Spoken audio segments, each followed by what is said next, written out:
Hello my dear students, मैं हूँ Meenakshi from VM academy. In physics mom education channel में आप सभी का स्वागत है। तो बच्चों, हम देख रहे थे चैप्टर नंबर 1 रोटेशनल डायनेमिक्स का। आज का है लेक्चर नंबर 9, जिसमें हम टॉपिक पढ़ने जा रहे हैं moment of inertia as an analogous quantity for mass. लेकिन इसके पहले मैं आपको बता दूं, इसके पहले के सभी लेक्चर्स आप लोग ठीक से देखो, ठीक से सुनो, तभी आपको ये लेक्चर समझ में आएगा। तो बच्चों, before to move towards the topic, first of all I will like to tell you some basic concepts related to this topic, जो ऑलरेडी हम लोगों ने स्टडी की है फर्स्ट लेक्चर में, लेकिन आज मैं उसको वापस रिवाइज करना चाहती हूँ कि translational motion and rotational motion क्या होता है। देखो, मैंने पहले ही लेक्चर में आपको बताया था ट्रांसलेशनल मोशन का मतलब क्या होता है। अगर हम सिंगल पार्टिकल लें और ये सिंगल पार्टिकल को अगर हम स्ट्रेट लाइन मोशन देते हैं तो इसको हम बोलते हैं लीनियर मोशन। लेकिन अगर कोई सिस्टम ऑफ पार्टिकल रहे, ये सिंगल पार्टिकल है, अगर ये पेन में लेती हूँ, ये सिस्टम ऑफ पार्टिकल मतलब बहुत सारे पार्टिकल्स यहाँ पे कंबाइन हुए हैं, अगर इस पेन को हम लोग मोशन देते हैं स्ट्रेट लाइन मोशन, तो ये होगी ट्रांसलेशनल मोशन। मतलब सिंगल पार्टिकल की होती है लीनियर मोशन और सिस्टम ऑफ पार्टिकल की होती है ट्रांसलेशनल मोशन। वही हमने रोटेशनल मोशन में स्टडी किया था। अगर हम सिंगल पार्टिकल लें और वो सिंगल पार्टिकल को सर्कुलर पाथ में रिवॉल्व करें तो वो होती है सर्कुलर मोशन। वही अगर हम एक बॉडी लें और ये बॉडी के सिस्टम ऑफ पार्टिकल्स है, मतलब बहुत सारे पार्टिकल्स एक दूसरे को कंबाइन है, अगर इसको हम ऐसे रिवॉल्व करें तो ये होती है रोटेशनल मोशन। मतलब सिंगल पार्टिकल की लीनियर मोशन स्ट्रेट लाइन में और सिस्टम ऑफ पार्टिकल की ट्रांसलेशनल मोशन। सिंगल पार्टिकल की सर्कुलर मोशन होती है along the circumference of the circle और सिस्टम ऑफ पार्टिकल्स की होती है रोटेशनल मोशन। तो ये दोनों का हम लोग इस टॉपिक में बहुत ज़्यादा यूज़ करने वाले हैं, इसीलिए मैंने आपको पहले ये दो टॉपिक्स क्लियर किए। तो बच्चों, अपने टॉपिक का नाम है moment of inertia as an analogous quantity for mass. तो ये टॉपिक स्टडी करने से पहले एक्चुअल में मास क्या होता है वो हम लोग आज स्टडी करेंगे। मास की डेफिनेशन अगर मैं आपको पूछूं तो तुरंत आप बोलोगे मुझे, जो आपने 8, 9, 10th में स्टडी की है। क्या है definition of mass? The quantity of matter possessed by the body is called as mass. लेकिन आज मैं ये डेफिनेशन नहीं बताने वाली आपको, आज मैं थोड़ी अलग डेफिनेशन बताने वाली हूँ। देखो बच्चों, यहाँ पे इस बॉडी को जब हम फोर्स अप्लाई करते हैं तो ये बॉडी मूव होती है। कंसिडर करो, ये बहुत ही लाइट वेट बॉडी है, इसका वेट बहुत ही कम है, मतलब इसमें क्वांटिटी ऑफ मैटर बहुत ही कम है, ऐसे हम लोग कंसिडर करते हैं। तो जब हम इसको फोर्स अप्लाई करेंगे, अगर क्वांटिटी ऑफ मैटर कम होगा तो ये बॉडी हमें बिल्कुल भी अपोज नहीं करेगी। अपोज नहीं करेगी तो हमें कम फोर्स लगाने की ज़रूरत पड़ेगी। इसका मतलब क्वांटिटी ऑफ मैटर अगर ज़्यादा है तो अपोजिशन ज़्यादा है, क्वांटिटी ऑफ मैटर कम है तो अपोजिशन कम है। इसका मतलब हम क्या बोल सकते हैं कि ये बॉडी के अंदर से जो एक प्रॉपर्टी है जो अपोज करने का काम कर रही है, वो कौन सी है? वो है क्वांटिटी ऑफ मैटर, और उसी प्रॉपर्टी का नाम क्या है? That is called as mass. तो मास की एक अलग डेफिनेशन हम लोग आज स्टडी करने वाले हैं। मास की डेफिनेशन क्या है? द कैरेक्टरिस्टिक्स और property of a body which oppose the force when we apply on it is called as mass. ये डेफिनेशन है, या फिर हम लोग फॉर्मूले का यूज़ करके भी इसको स्टडी कर सकते हैं। हमें पता है फोर्स क्या होता है, हमेशा डायरेक्टली प्रोपोर्शनल होता है एक्सेलरेशन को। इस बॉडी को अगर हम वेलोसिटी अप्लाई करें तो वेलोसिटी जितनी ज़्यादा उतना एक्सेलरेशन ज़्यादा, एक्सेलरेशन जितना ज़्यादा उतना फोर्स ज़्यादा। इसका मतलब force is directly proportional to acceleration. Acceleration increase हुआ, इसका मतलब फोर्स इंक्रीज, फोर्स की वजह से एक्सेलरेशन बढ़ रहा है ना। इसका मतलब ये दोनों एक दूसरे को डायरेक्टली प्रोपोर्शनल है। तो फॉर्मूला क्या बनेगा? According to Newton's laws of motion में हमने ये फॉर्मूला स्टडी किया है। तो फोर्स इज इक्वल टू हमें क्या मिलेगा? कांस्टेंट इनटू, जब हम डायरेक्टली प्रोपोर्शनल का साइन निकालते हैं तो वहाँ पे हमें कांस्टेंट लेना ज़रूरी है, तो मैंने यहाँ पे कांस्टेंट लिया, कांस्टेंट इनटू एक्सेलरेशन। और न्यूटन ने यहाँ पे कौन सा फॉर्मूला लिया है, यहाँ पे क्या लिया है, कांस्टेंट। एज अ कांस्टेंट उन्होंने मास इनटू एक्सेलरेशन, बहुत फेमस फॉर्मूला है, सबको पता है, force is equal to mass into acceleration. तो यहाँ पे ये जो कांस्टेंट चीज़ कौन सी है, मास। ऑब्वियसली ये बॉडी को आप रोटेट कर रहे हो, इस बॉडी का मास तो चेंज नहीं होगा, वो एज इट इज़ रहेगा। इसका मतलब यहाँ पे मास ये कांस्टेंट चीज़ है जो बिल्कुल भी चेंज नहीं होगे, चाहे आप बॉडी को कितना भी एक्सेलरेट कर लो।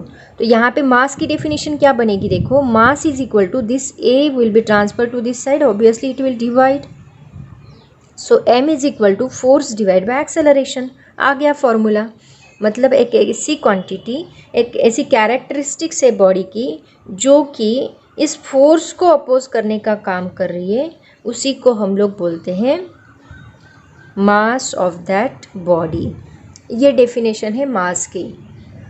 तो इसी को फिजिक्स की लैंग्वेज में एक दूसरा नाम दिया गया, मास को एक दूसरा नाम दिया गया, और वो नाम था इनर्शिया, जो बहुत बार हम लोग यूज़ करते हैं।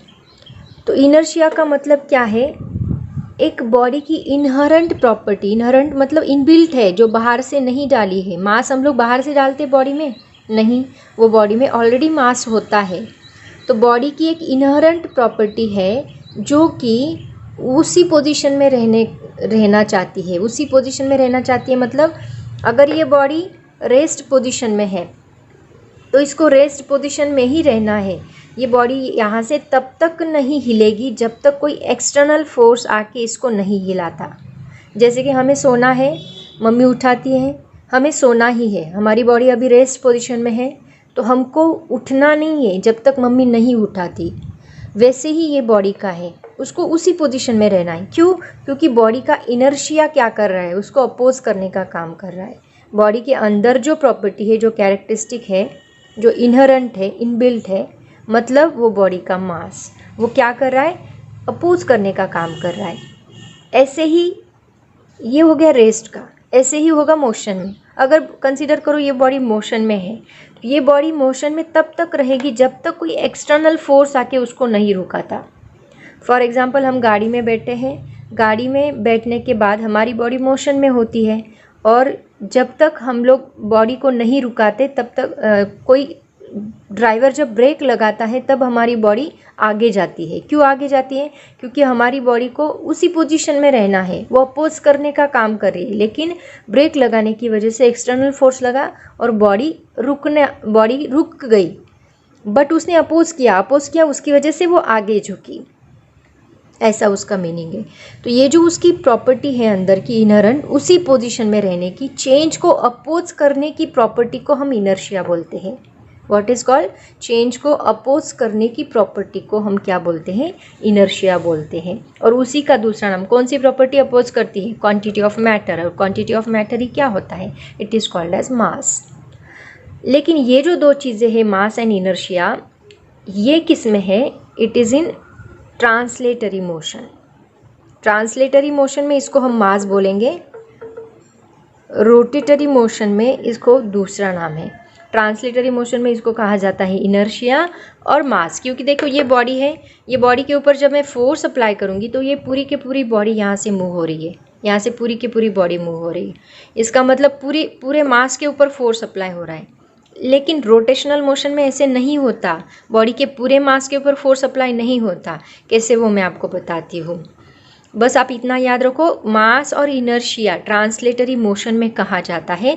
रोटेशनल मोशन में सिर्फ मास और इनर्शिया नहीं होता, वहाँ पे और एक क्वांटिटी ऐड होती है। वो कौन सी, वो मैं आपको बताती हूँ। लेकिन उसके पहले हम जान लें कि फोर्स और टॉर्क के बीच में क्या डिफरेंस है। देखो, ट्रांसलेटरी मोशन में होता है फोर्स और रोटेशनल मोशन में होता है टॉर्क। फोर्स मतलब सिंगल फोर्स, टॉर्क मतलब couple of force. Couple of force मतलब दो फोर्सेस, दो इक्वल एंड अपोजिट फोर्सेस, उसको हम बोलते हैं कपल ऑफ फोर्स। और यहाँ पे सिंगल फोर्स से भी बॉडी हिल जाएगी स्ट्रेट पोजीशन में। मतलब ये देखो डिफरेंस बताती हूँ।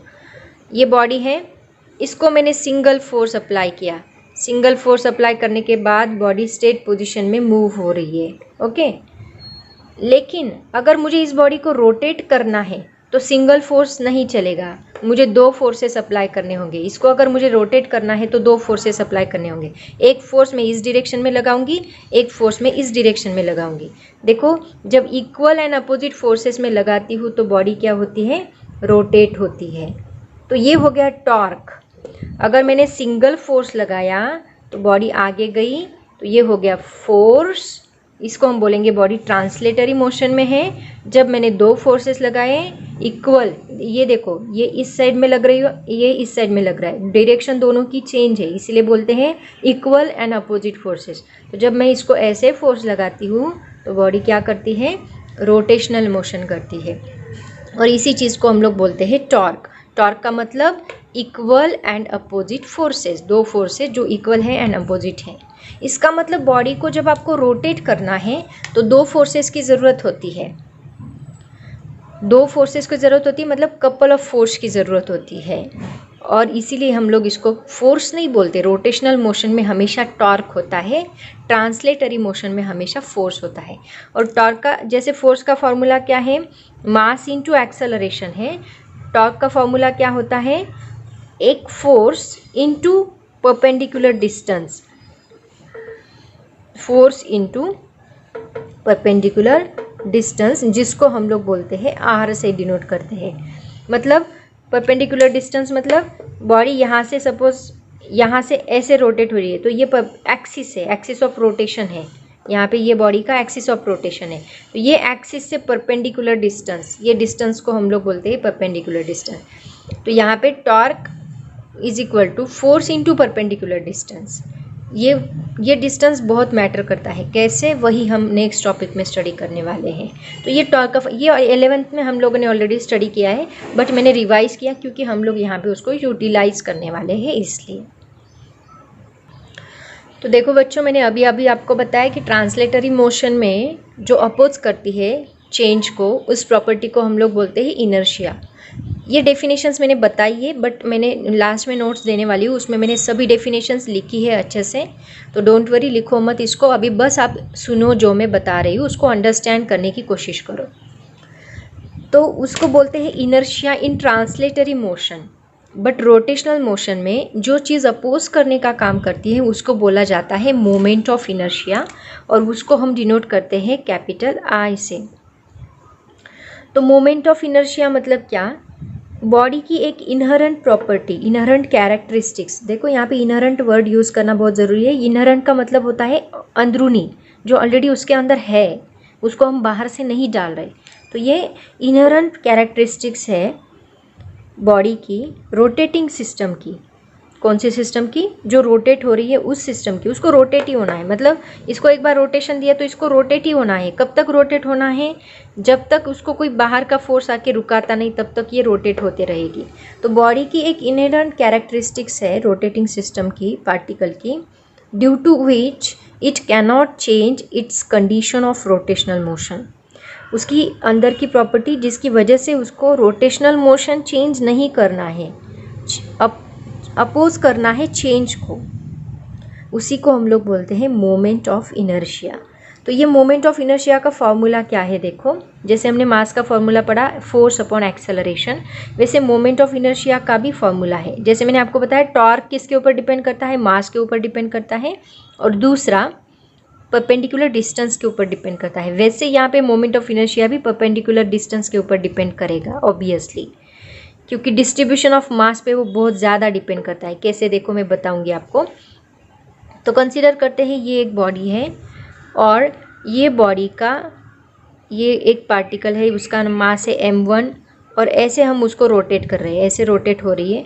तो यहाँ पे मैंने एक पार्टिकल लिया, उसका मास है m1, यहाँ पे दूसरा पार्टिकल लिया, उसका मास है m2, और एक्सिस ऑफ रोटेशन से इसका डिस्टेंस है r1, इसका डिस्टेंस है r2। ऐसे बहुत सारे पार्टिकल ऑलरेडी इसमें अवेलेबल है। तो मोमेंट ऑफ इनर्शिया ये पार्टिकल्स के डिस्ट्रीब्यूशन के ऊपर बहुत डिपेंड करता है। उनका जो ये डिस्टेंस है, ये डिस्टेंस के ऊपर वो डिपेंड करता है।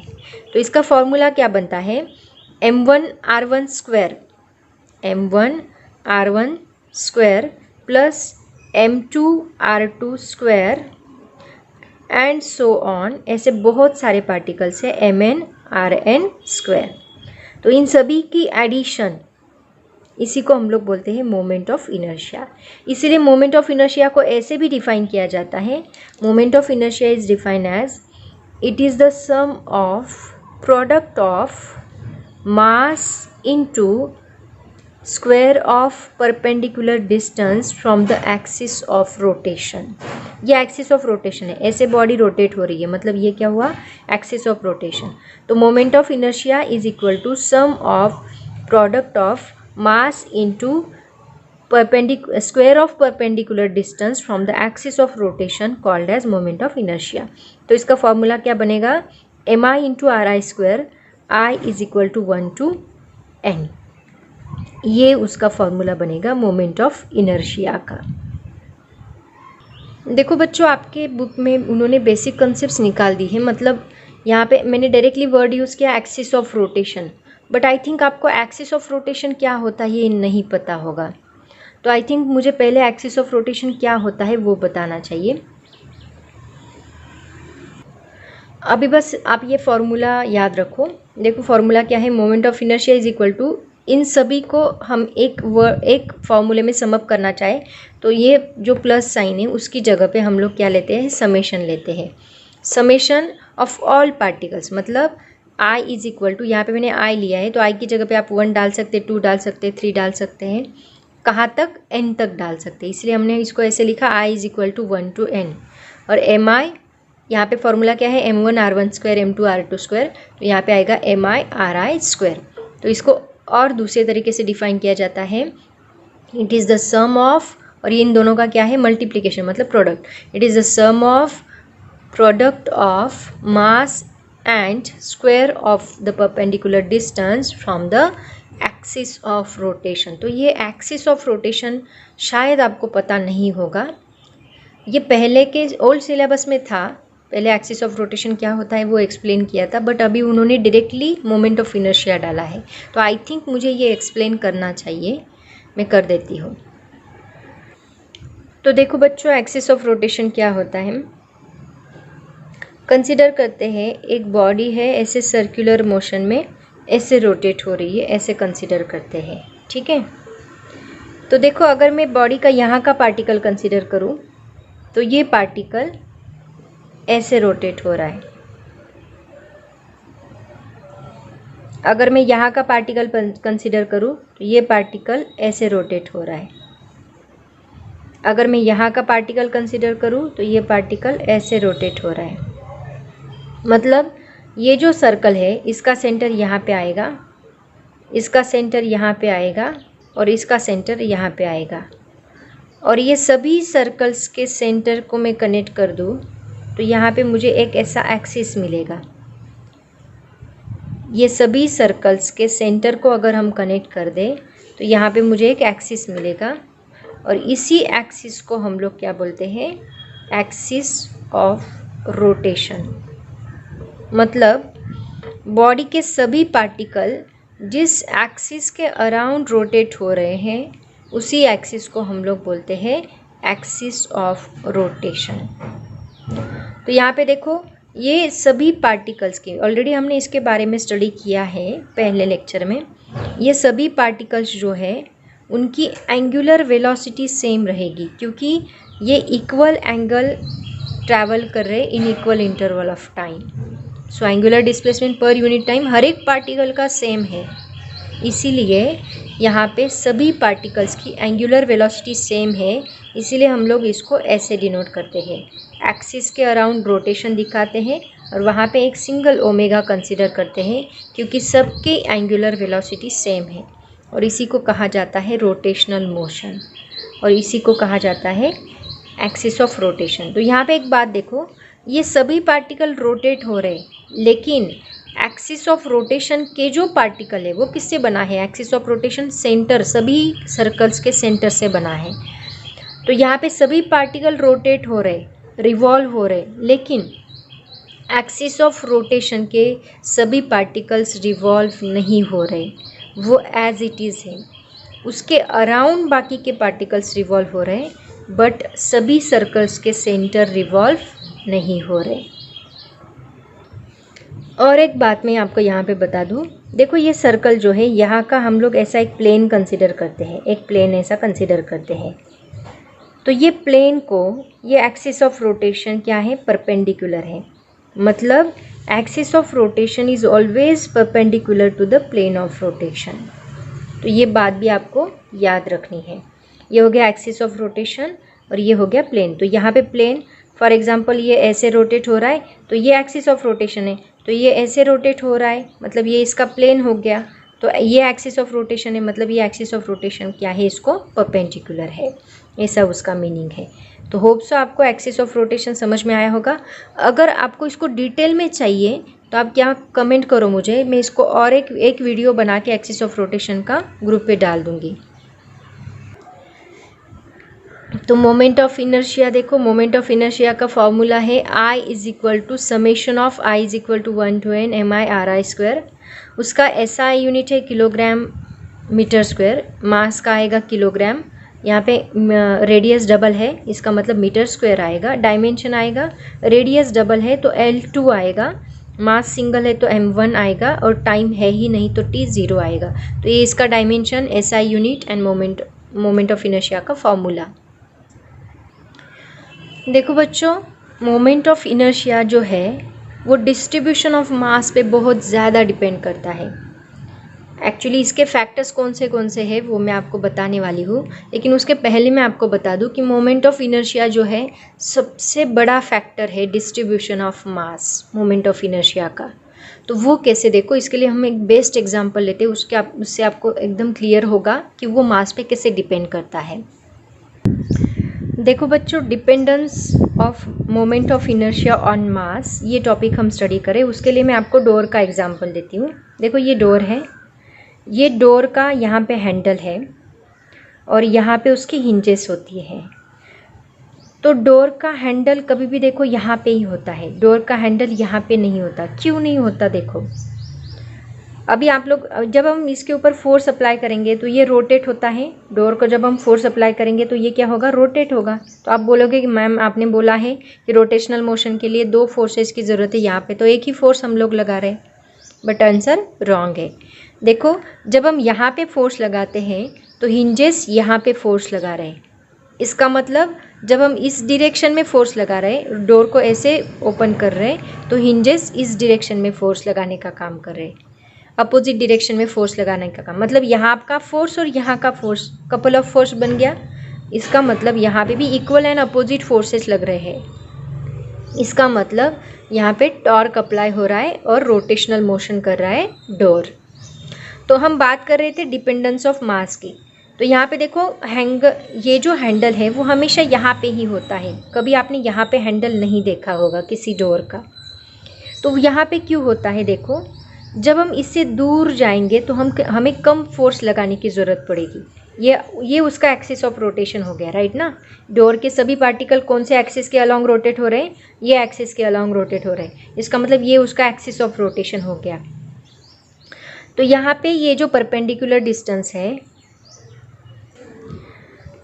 तो ये जो परपेंडिकुलर डिस्टेंस है, ये परपेंडिकुलर डिस्टेंस का स्क्वायर और ये डोर का मास, ये अगर हम चेंज कर दे परपेंडिकुलर डिस्टेंस, सपोज ये हैंडल यहाँ से यहाँ हम लोग लेके आए, तो देखो यहाँ पे इतना जो मास है, यहाँ से इतना मास, इस साइड का मास उसके अंदर नहीं आएगा, सिर्फ इस साइड का मास आएगा। मतलब आधा ही मास रहेगा डोर का, आधा ही क्वांटिटी ऑफ मैटर पोजेस करेगा डोर। इसका मतलब हम इधर आए तो हमें ज़्यादा फोर्स लगाने की ज़रूरत पड़ेगी, अगर हम दूर गए तो हमें कम फोर्स लगाने की ज़रूरत पड़ेगी। इसका मतलब क्या कि यहाँ पे जो ये परपेंडिकुलर डिस्टेंस है, इसके ऊपर डोर का मास डिपेंड है और इस मास के ऊपर ही मोमेंट ऑफ इनर्शिया डिपेंड है, क्योंकि अगर हम नज़दीक आए तो मोमेंट ऑफ इनर्शिया ज़्यादा बढ़ जाएगा और हमें ज़्यादा फोर्स लगाने की ज़रूरत पड़ेगी, अंदर से उतना ज़्यादा फोर्स वो लगाएगा, ऐसा उसका मीनिंग है, क्योंकि परपेंडिकुलर डिस्टेंस कम हो गया। ओके, तो यहाँ पे मास के ऊपर बहुत ज़्यादा डिपेंड करती है क्वांटिटी, ऐसा उसका मीनिंग है। मतलब moment of inertia distribution of मास पे डिपेंड है, क्योंकि यहाँ पे मास कहाँ डिस्ट्रीब्यूटेड है उसके ऊपर वो डिपेंड है। देखो और एक एग्जांपल हम लेते हैं डिस्ट्रीब्यूशन ऑफ मास का। कंसिडर करते हैं 2 बॉल है, दोनों का मास, इसका भी मास 5 kg है और इसका भी मास 5 kg है, बट दोनों में डिफरेंस क्या है? देखो, ये जो बॉल है इसका पूरा मास इसके सरकमफरेंस पे कॉन्सेंट्रेट है, डिस्ट्रीब्यूटेड है, और इसका जो मास है वो पूरा बॉल में डिस्ट्रीब्यूटेड है। मतलब सभी पार्टिकल्स यहाँ पे ऐसे हैं और यहाँ के सभी पार्टिकल का डिस्टेंस सेम है फ्रॉम द सेंटर, सबका डिस्टेंस r ही है। लेकिन यहाँ पे हर एक पार्टिकल का डिस्टेंस अलग अलग है। कोई पार्टिकल इतना ही डिस्टेंस पे, कोई पार्टिकल इतने डिस्टेंस पे, कोई पार्टिकल इतने डिस्टेंस पे, तो दोनों का डिस्टेंस अलग अलग है। तो यहाँ पे जब हम इस बॉल को रोटेट करेंगे इस डायरेक्शन में, इस बॉल को भी हम at the same time rotate करेंगे। दोनों के ऊपर एक्ट होने वाले फोर्सेस भी सेम हैं।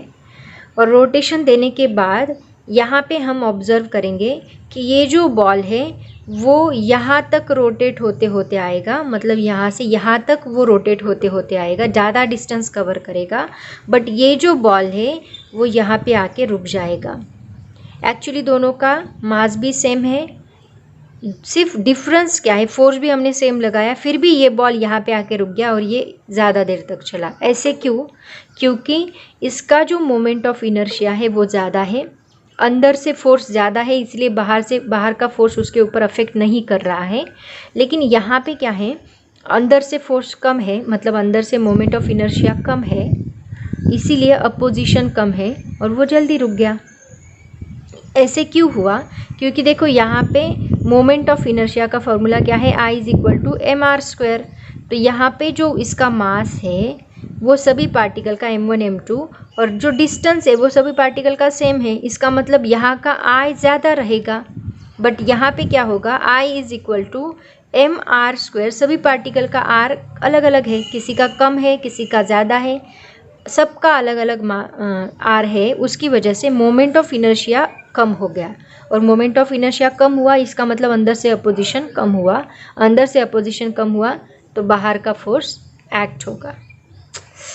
इसका मतलब इससे हम एक नोट बना सकते हैं, if mass is near to centre of any ball then moment of inertia is smaller. क्योंकि डिस्ट्रीब्यूशन ऑफ मास कहाँ पे है, पूरा सेंटर के अराउंड है, तो यहाँ पे मोमेंट ऑफ इनर्शिया स्मॉल रहेगा क्योंकि उनका r कम है। और if mass is near to circumference of a sphere then moment of inertia is large. इसके लिए देखो हम ये भी एग्जांपल ले सकते हैं, गन्ने का जूस जो होता है वहाँ पे एक व्हील लगा हुआ होता है, उसको हम बोलते हैं फ्लाई व्हील। तो वो फ्लाई व्हील का शेप कुछ ऐसे होता है, ऐसे फ्लाई व्हील, और यहाँ से अंदर से उसको एक सपोर्ट होता है और उसका पूरा मास जो है वो यहाँ पे कॉन्सेंट्रेट होता है। मतलब सपोज़ 10 kg का मटेरियल यहाँ पे यूज़ हुआ है तो ये 9 kg पूरा इधर कॉन्सेंट्रेट होता है और 1 kg से ये अंदर का सपोर्ट होता है। तो इस फ्लाई व्हील की वजह से उसका मोमेंट ऑफ इनर्शिया बढ़ जाता है। तो एक बार उसने रोटेट कर दिया तो वो अपने आप घूमता है। तो ये गन्ने का जूस अगर आप देखोगे, गन्ने का जूस निकालने का जो मशीन है वो अगर आप देखोगे तो उसमें आपको ये पता चलेगा। और जो अपने टायर्स होते हैं व्हीकल्स के, वो टायर्स का भी पूरा मास ऐसे रिंग पे कॉन्सेंट्रेट होता है। रिंग होती है टायर की, हमेशा रिंग होती है, कभी भी डिस्क नहीं होती। डिस्क मतलब पूरा अंदर से भरा हुआ नहीं होता, हमेशा उसका पूरा मास रिंग पे कॉन्सेंट्रेट, सर्कमफरेंस पे कॉन्सेंट्रेट होता है, ताकि उसका इनर्शिया ज़्यादा रहे, मोमेंट ऑफ इनर्शिया ज़्यादा रहे, ताकि जब टायर चलेगा अंदर कोई ऑब्स्टेकल आता है, कोई पत्थर वगैरह, तो उसको वो जल्दी से ओवरकम करेगा, इसको पास करके निकल जाएगा। इसका मोमेंट ऑफ इनर्शिया ज़्यादा रहेगा तो इसको ओवरकम जल्दी करेगा एक्सटर्नल फोर्स को। लेकिन अगर मोमेंट ऑफ इनर्शिया कम रहा तो ये उसको ओवरकम नहीं कर पाएगा। तो ऐसा उसका मीनिंग है। तो जहाँ पे हमें ज़्यादा मोशन चाहिए होती है वहाँ पे हम लोग हमेशा क्या करते हैं, मास को रिंग पे कॉन्सेंट्रेट करने की कोशिश करते हैं ताकि मोमेंट ऑफ इनर्शिया बढ़ जाए। तो देखो मैं आपको एक क्वेश्चन पूछती हूँ, सब लोग मुझे इसका आंसर देंगे।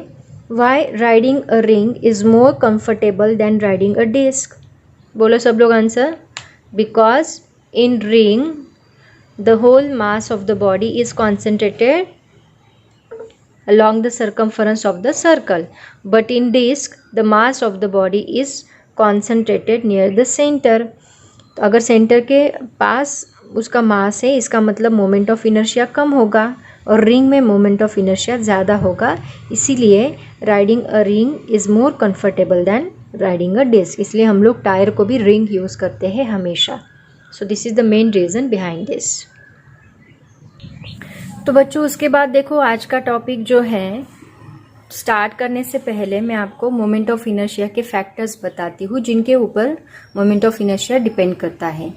तो ऐसे कौन से फैक्टर्स है जिनके ऊपर मोमेंट ऑफ इनर्शिया डिपेंड करता है? तो सबसे पहला फैक्टर है वो बॉडी का मास, क्योंकि फॉर्मूला ही है उसका mr², मतलब ऑब्वियसली मास के ऊपर डिपेंड करेगा ही। दूसरा shape and size, distribution of मास है मतलब शेप एंड साइज पे डिपेंड करेगा ही करेगा। ये पहला फैक्टर हो गया। दूसरा फैक्टर जो ऑलरेडी मैंने आपको डोर का एग्जांपल लेके बताया है कि मास का डिस्ट्रीब्यूशन कैसे हुआ है, और फ्लाई व्हील का भी एग्जांपल हमने देखा था। अगर डिस्क है तो सभी particles over the body distributed है। सेंटर के पास अगर ज्यादा डिस्ट्रीब्यूशन होगा तो डिस्टेंस कम आएगा, तो मोमेंट ऑफ इनर्शिया कम रहेगा।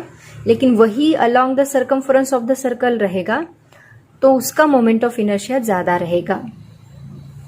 तो यहाँ पे डिस्ट्रीब्यूशन ऑफ मास ये बहुत बड़ा फैक्टर है मोमेंट ऑफ इनर्शिया जिसके ऊपर डिपेंड करता है। और तीसरा position and orientation of the axis of rotation. यहाँ पे एक्सिस ऑफ रोटेशन ऑलरेडी मैंने आपको बताया क्या होता है। एक ऐसा एक्सिस, एक ऐसी लाइन जिसके अराउंड बॉडी रोटेट करती है। फॉर एग्जाम्पल ये मार्कर की एक सेंटर की लाइन हमने कंसिडर की, तो ये सेंटर की लाइन के अराउंड ये बॉडी ऐसे रोटेट करेगी, तो इसका एक्सिस ऑफ रोटेशन यहाँ पे रहेगा। अगर वही मैं इस बॉडी को यहाँ पे पिवोट करूँ, मतलब यहाँ पे फिक्स करूँ, तो इसको हम ऐसे रोटेट करेंगे, तो इसका एक्सिस ऑफ रोटेशन यहाँ पे रहेगा। अगर हम इसको ऐसे रोटेट करते हैं तो इसका एक्सिस ऑफ रोटेशन यहाँ पे रहेगा, सेंटर ऑफ मास में से जाएगा। बट अगर मैंने इसको एक पॉइंट पे पिवोट किया and then I will rotate it, then this is the axis of rotation. तो यहाँ पे एक्सिस ऑफ रोटेशन चेंज हो रहा है। तो यहाँ की जो पोजीशन है एक्सिस ऑफ रोटेशन की और ओरिएंटेशन, तो इसके ऊपर बहुत ज़्यादा डिपेंड करता है मोमेंट ऑफ इनर्शिया। क्योंकि अगर मैं ये एक्सिस चेंज करती हूँ तो बॉडी का डिस्ट्रीब्यूशन ऑफ मास चेंज होता है, और बॉडी का डिस्ट्रीब्यूशन ऑफ मास चेंज हुआ, इसका मतलब उसकी वजह से मोमेंट ऑफ इनर्शिया चेंज हुआ। तो इसके ऊपर भी डिपेंड करता है। तो ये तीन फैक्टर बहुत ज़्यादा इंपॉर्टेंट है, यहाँ पे लिखने की ज़रूरत नहीं है, मैंने नोट्स ऑलरेडी वीडियो के एंड में दिए हैं। तो चलो बच्चों आज का टॉपिक हम लोग स्टार्ट करते हैं, रोटेशनल काइनेटिक एनर्जी क्या होती है। लेकिन उसके पहले मैं आपको एक बात बताना चाहती हूँ। ऑलरेडी हमने शायद उसके ऊपर डिस्कशन किया है, फिर भी एक बार उसको रिवाइज करती हूँ क्योंकि अभी वो बहुत ज़्यादा ज़रूरी है। जब हम बॉडी को रोटेट करते हैं, फॉर एग्जाम्पल ये बॉडी है, इसको हम लोग ऐसे रोटेट कर रहे हैं, तो इसमें क्या होगा, कंसिडर करते हैं ये ऐसे रोटेट हो रही है। तो यहाँ पे अगर बॉडी का ये पार्टिकल मैं कंसिडर करूँ, सपोज मैंने इसको नाम दिया ए, और यहीं पे हम लोग दूसरा पार्टिकल कंसिडर करेंगे, suppose this is the B. तो यहाँ से ये एक्सिस ऑफ रोटेशन है, कंसिडर करते हैं यहाँ से बॉडी ऐसे रोटेट, जिसके अराउंड सभी पार्टिकल्स ऐसे रोटेट हो रहे हैं, तो ये एक्सिस ऑफ रोटेशन है, ऐसे हमने कंसिडर किया। तो जब ये पार्टिकल यहाँ से यहाँ तक जाएगा तब बी पार्टिकल यहाँ से यहाँ तक जाएगा, मतलब यहाँ पे ये जो ए पार्टिकल है उसने एंगल बनाया, suppose that angle is 10 degree, consider करते हैं। सिमिलरली बी ने भी एंगल बनाया है 10 डिग्री, और इनको यहाँ से यहाँ तक जाने के लिए सपोज 1 सेकेंड जितना टाइम लगा है। तो यहाँ पे देखो एंगुलर वेलोसिटी का फॉर्मूला क्या है, ऑलरेडी हमने स्टडी किया है सर्कुलर मोशन में, फिर भी बताती हूँ। एंगुलर वेलोसिटी का फॉर्मूला है D theta by D T. तो यहाँ पे चेंज इन एंगल कितना है, that is the 10 degree angular displacement divide by 1 second. और यहाँ पे ये ओमेगा ए के लिए और ओमेगा बी दोनों के लिए 10 डिवाइड बाय 1, 10 डिवाइड बाय 1 दोनों के लिए सेम है, मतलब एंगुलर वेलोसिटी ये दोनों पार्टिकल की सेम है। ऐसे हर एक पार्टिकल की एंगुलर वेलोसिटी सेम रहेगी, किसमें, रोटेशनल मोशन में। जैसे ट्रांसलेशनल मोशन में लीनियर वेलोसिटी सेम होती है, वैसे रोटेशनल मोशन में एंगुलर वेलोसिटी सबकी सेम होती है। बट रोटेशनल मोशन में लीनियर वेलोसिटी चेंज होती है। कैसे, देखो जब ये पार्टिकल यहाँ से यहाँ जा रहा है तो ये इसकी लीनियर वेलोसिटी v, ये पार्टिकल की लीनियर वेलोसिटी यहाँ पे होती है, along the tangent linear velocity होती है। लीनियर वेलोसिटी क्या रहेगी, देखो हमें पता है लीनियर वेलोसिटी का और एंगुलर वेलोसिटी का रिलेशन होता है v is equal to R omega. तो यहाँ पे देखो b की रेडियस इतनी है और a की रेडियस इतनी है। मतलब सपोज मैंने इसको r1 नाम दिया और इसको r2 नाम दिया, या फिर RA RB बोलते हैं, कोई प्रॉब्लम नहीं। तो यहाँ पे अगर r चेंज हो रहा है दोनों का, मतलब VA चेंज रहेगा RA इंटू ओमेगा और VB रहेगा RB इंटू ओमेगा। इसका मतलब लीनियर वेलोसिटी दोनों की चेंज है। एंगुलर वेलोसिटी सेम है बट लीनियर वेलोसिटी दोनों की चेंज है। तो हम बोल सकते हैं, कंक्लूड कर सकते हैं, in rotational motion angular velocity of all particles is same but linear velocity of all particle is different. That is very important note here. तो इसी का यूज करके आज हम लोग रोटेशनल काइनेटिक एनर्जी का फॉर्मूला बनाने वाले हैं। होप सो आपको ये समझ में आया होगा।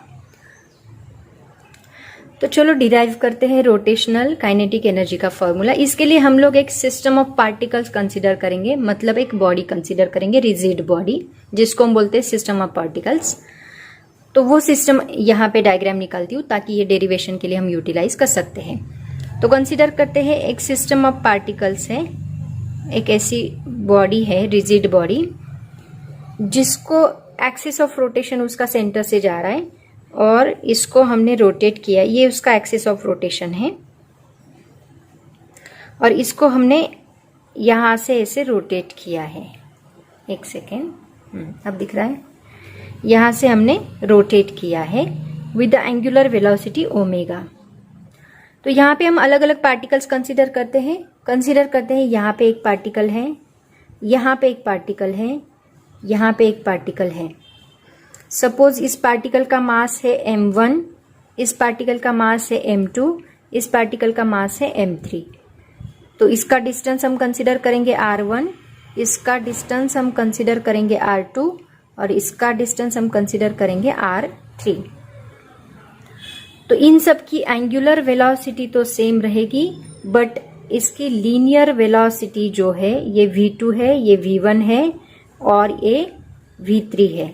मतलब इन सब की angular velocity omega omega omega ही रहेगी but linear velocity v1 v2 v3 रहेगी।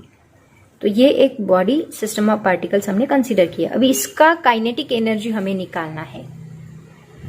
तो हमें सबको काइनेटिक एनर्जी का फॉर्मूला तो पता ही है, लीनियर काइनेटिक एनर्जी, लेकिन उसके पहले हम v1 v2 और v3 निकाल लेते हैं। तो v1 रहेगा r1 इंटू ओमेगा, v2 रहेगा r2 इंटू ओमेगा। सबके लिए ओमेगा सेम रहेगा, बस ये r1 और r2 की वजह से v1 v2 चेंज होगा। और v3 रहेगा r3 into omega. In this वे यहाँ पे n पार्टिकल्स है, सिर्फ ये 3 पार्टिकल्स हमने कंसिडर किए बट ऐसे नंबर ऑफ पार्टिकल्स ऑलरेडी इस बॉडी में अवेलेबल है। तो हम vn तक लेते हैं rn इंटू ओमेगा। सॉरी दिख नहीं रहा है। So v1 is equal to r1 omega, v2 is equal to r2 omega, v3 is equal to r3 omega and vn is equal to rn omega. ऐसे linear velocity की formulas हमें मिलेंगे।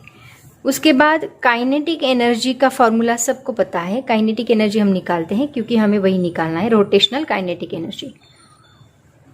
Kinetic energy का formula होता है half for the first particle, half m1 v1 square.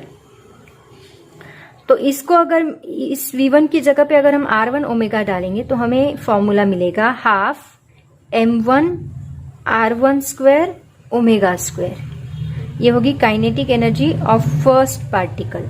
ऐसे ही हमें मिलेगी kinetic energy of second particle, half m2 r2 square omega square. In this way kinetic energy of nth particle is equal to half mn rn square omega square. ऐसे हमें kinetic energy की अलग अलग particles की kinetic energy हम लोग निकाल सकते हैं। देयरफॉर टोटल काइनेटिक एनर्जी अगर आपको निकालनी है, total kinetic energy is equal to, इन सब की हमें एडिशन करनी होगी, half m1 r1 square omega square plus half m2 r2 square omega square plus up to half mn rn square omega square. ऐसे हमें टोटल काइनेटिक एनर्जी मिलेगी। तो यहाँ पे देखो बच्चों, हाफ सभी इक्वेशंस में आ रहा है तो हाफ हम कॉमन निकाल सकते हैं, ओमेगा सब में सेम है तो ओमेगा कॉमन निकाल सकते हैं। तो हमें मिलेगा हाफ इन ब्रैकेट, ओमेगा भी हम बाहर निकालने वाले हैं, तो यहाँ पे सिर्फ रहेगा m1 r1 square plus m2 r2 square plus up to mn rn square, और ये ओमेगा स्क्वायर हमने बाहर निकाला। तो ये किसका फॉर्मूला है बच्चों? This is the formula of moment of inertia.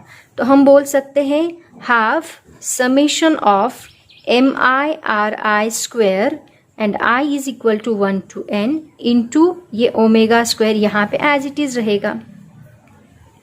So that is equal to half, ये मोमेंट ऑफ इनर्शिया की जगह पे हम उसका सिंबल यूज करेंगे आई इंटू ओमेगा स्क्वायर। ये हमें क्या मिली?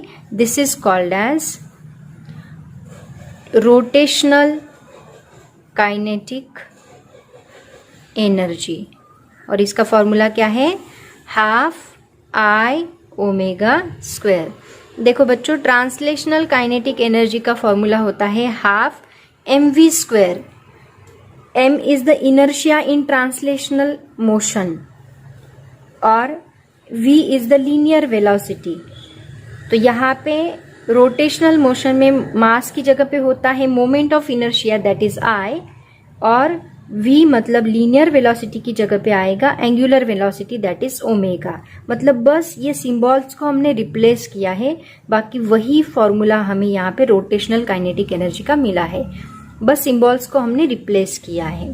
So this is the derivation of rotational kinetic energy. बहुत बार एग्जाम में भी पूछा जाता है और ये फॉर्मूला कॉम्पिटिटिव एग्जाम्स के लिए भी बहुत ज़्यादा इंपॉर्टेंट है, बट ये कैसे आया ये आपको पता होना चाहिए। तो बात याद रखो, रोटेशनल काइनेटिक एनर्जी में angular velocity is same but linear velocity is different. In this way the translational kinetic energy is equal to half M V square and rotational kinetic energy is equal to half I omega square. ऐसे उसका formula बनता है।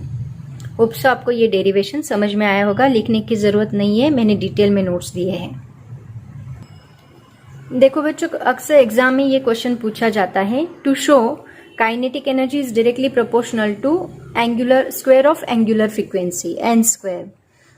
तो ये हमें prove करने के लिए पूछा जाता है। इसके लिए हम लोग रोटेशनल काइनेटिक एनर्जी का फॉर्मूला अभी अभी हमने डिराइव किया है वो लेते हैं। Kinetic energy is equal to क्या होता है? Half I omega square. तो आपको पता है angular frequency omega is equal to होता है 2 पाई इंटू एन।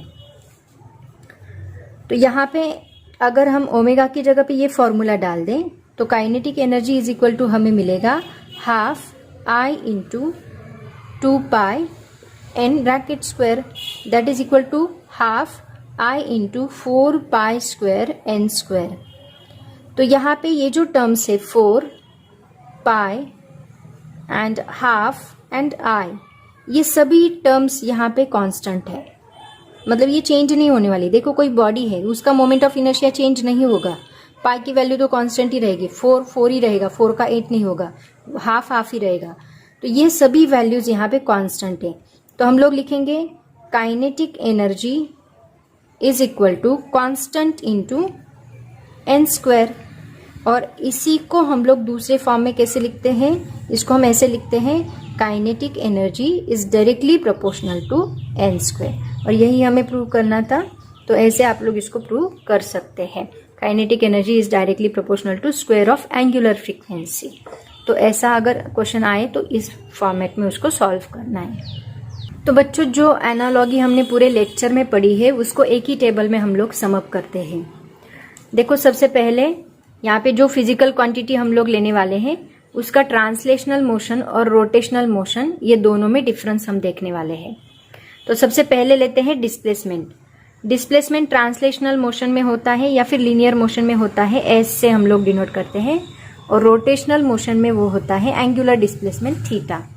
और इन दोनों का क्या रिलेशन होता है? S is equal to R theta. ये भी आपको याद रखना है क्योंकि बहुत जगह पे हमने इसको यूटिलाइज किया है। उसके बाद है वेलोसिटी। वेलोसिटी लीनियर मोशन में होता है v और रोटेशनल मोशन में होता है ओमेगा, और इनका रिलेशन क्या होता है, v is equal to R omega. उसके बाद एक्सेलरेशन ट्रांसलेशनल मोशन में होता है a, रोटेशनल मोशन में होता है अल्फा, और इन दोनों में रिलेशन है a is equal to R alpha. देखो ये एक ही टेबल में पूरा समअप हो जाएगा। इनर्शिया, जैसे हमने देखा अपोज करने वाली क्वांटिटी, चेंज को अपोज करने वाली क्वांटिटी होती है मास, जिसको हम बोलते हैं इनर्शिया, और यहाँ पे वो क्वांटिटी होती है मोमेंट ऑफ इनर्शिया, जो हम डिनोट करते हैं आई से। आई इज इक्वल टू होता है mr स्क्वायर, जो मास के ऊपर नहीं डिपेंड करती बट परपेंडिकुलर डिस्टेंस पे भी डिपेंड करती है। उसके बाद ट्रांसलेशनल मोशन में फोर्स होता है फोर्स, बट रोटेशनल मोशन में फोर्स नहीं होता, रोटेशनल मोशन में होता है टॉर्क।